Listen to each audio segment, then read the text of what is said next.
Mari kita kembali belajar pada tema 6, subtema 4, pembelajaran yang pertama.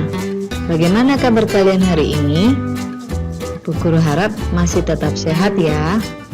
Tetap semangat belajar dari rumah.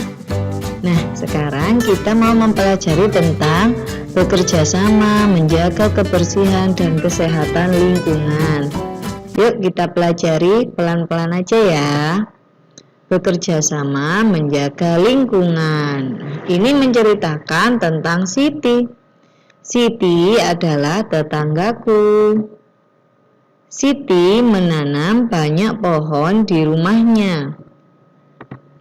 Siti menyapu lingkungan rumahnya setiap hari. Siti selalu membersihkan saluran air di depan rumahnya. Di halaman rumah tidak ada air tergenang. Sampah tersimpan di tempatnya dengan rapi. Keluarga Siti tetangga yang baik.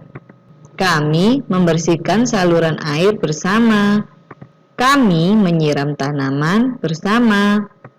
Kami bekerja sama menjaga lingkungan. Aku bersyukur bertetangga dengan Siti. Jadi Siti itu tetangganya si Lani. Yang cerita ini Lani ya. Berarti Siti itu tetangga yang baik atau tidak? Ya benar, Siti itu tetangga yang baik karena dia mau bekerja sama membersihkan lingkungannya. Nah, masih ingat gak apa arti tetangga? Tetangga itu adalah orang yang tinggalnya di dekat rumah kita. Nah, dengan tetangga kita harus bersikap yang baik, harus rukun. Nah, ini contoh kerukunan antara keluarga Siti dan Lani. Mereka mau bekerja sama menjaga lingkungan. Yuk kita lanjutkan. Ada nih pertanyaan mengenai bacaan yang kita baca tadi. Yang pertama, mengapa Siti menanam banyak pohon? Kira-kira untuk apa ya harus menanam banyak pohon? Ya, benar. Agar rumahnya rindang, sejuk dan asri.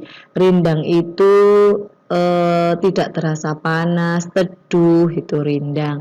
Kalau asri itu terlihat bagus, rapi, enak dipandang dan nyaman. Yang kedua, apakah lingkungan rumah Siti bersih? Bersih tidak ya tadi ya? Ya, bersih. Apa buktinya jika bersih? Buktinya, Pak Siti selalu membersihkan lingkungan rumahnya. Dengan cara bagaimana tadi? Disapu, ya benar. Dia selalu menyapu lingkungan rumahnya. Siti selalu membersihkan saluran air di depan rumahnya. Di halaman rumah tidak ada air tergenang. Nama lain saluran air adalah got. Jadi di depan rumahnya Siti itu ada gotnya, tapi tidak ada sampahnya. Sampah tersimpan di tempatnya dengan rapi. Jadi sampahnya tidak berceceran. Pertanyaan selanjutnya, apakah ada kerjasama antara Siti dengan tetangganya? Ada enggak tadi? Iya, ada. Kerjasama dalam hal apa ya? Nah, tadi kerjasama bersama-sama membersihkan saluran air, menyiram tanaman bersama. Jadi, kita bisa simpulkan kerjasama yang dapat dilakukan dengan tetangga. Contohnya, 1. Apa tadi? Membersihkan saluran air bersama. 2. Menyapu jalan bersama. 3. Menanam atau menyiram tanaman bersama.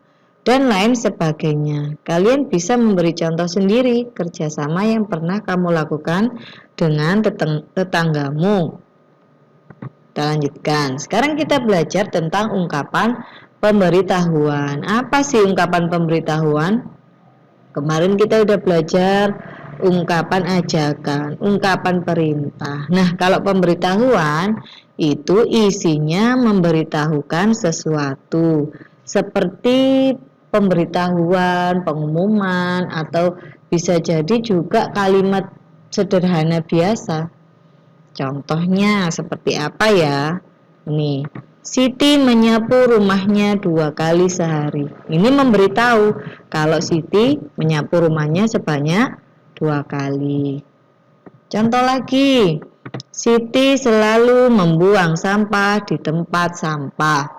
Memberitahu kalau Siti selalu membuang sampah di tempatnya.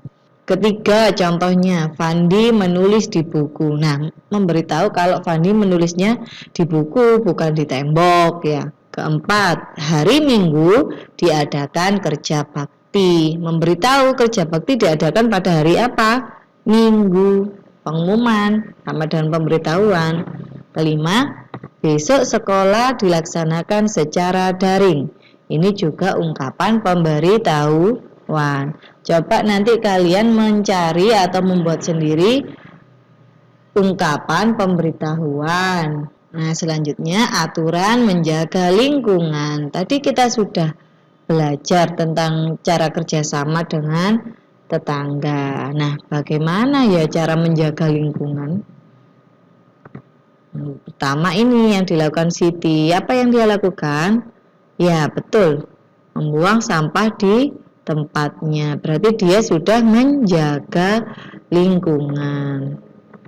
Contoh yang kedua sama, membuang sampah. Berarti menjaga lingkungan. Yang ketiga, dia juga membuang sampah tapi di sungai. Nah, ini tidak menjaga lingkungan karena dia bisa mengotori air sungai.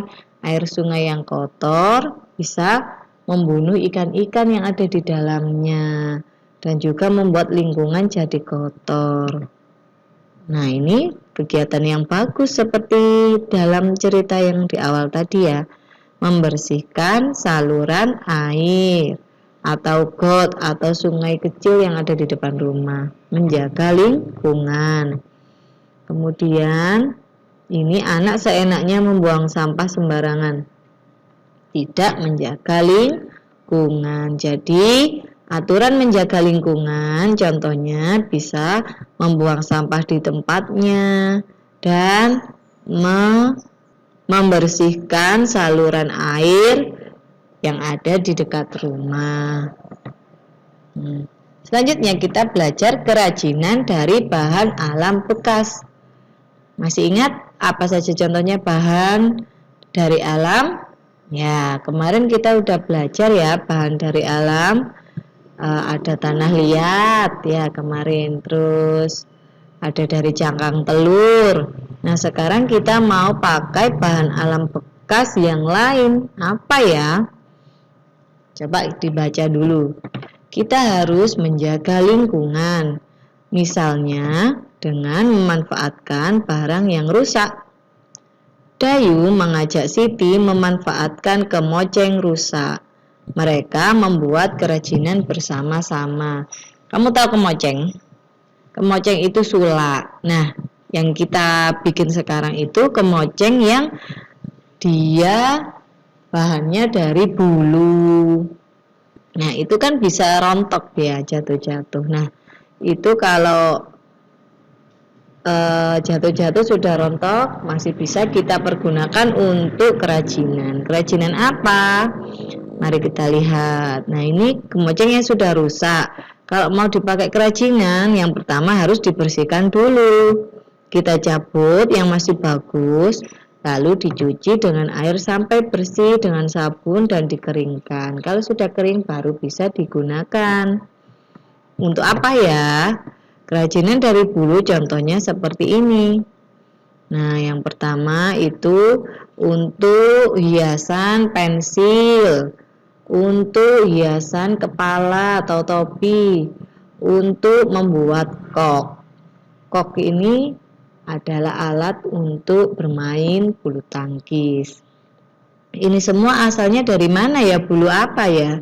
Ada bulu ayam, ada bulu burung, ada bulu angsa atau bebek. Dilihat aja itu panjang apa enggak, warnanya apa ya. Ada yang kemoceng warnanya hitam ya, itu dari bulu ayam. Ada yang warnanya putih kayak yang di kok itu. Bisa bulunya angsa, bisa bulunya burung, tergantung ya. Jadi bulu bisa dimanfaatkan untuk membuat topi, kok, dan hiasan dari pensil. Bisa juga digunakan untuk membuat kemoceng. Nah, sekarang bagaimana cara membuatnya ya? Hari ini kita mau membuat pensil dengan bulu ayam. Cara yang pertama, siapkan dulu bulu ayam, pensil, lem, kain flanel atau pita, dan gunting. Lalu caranya, lem bagian atas sekeliling pensil. Nah, tempelkan bulu ayam pada bagian yang sudah diberi lem di ujungnya ya. Lalu kalau sudah, kalian tempelkan flanel atau pita agar terlihat rapi. Sudah jadi, ini hasilnya. Nanti kalian juga mempraktekkan sendiri di rumah ya. Nah, itu saja yang kita pelajari hari ini. Yang pertama tadi tentang kerjasama dengan tetangga. Yang kedua, aturan menjaga lingkungan. Dan yang ketiga, kita belajar menghias pensil dengan bulu ayam atau karya dari bahan alam. Cukup sekian pelajaran kita hari ini.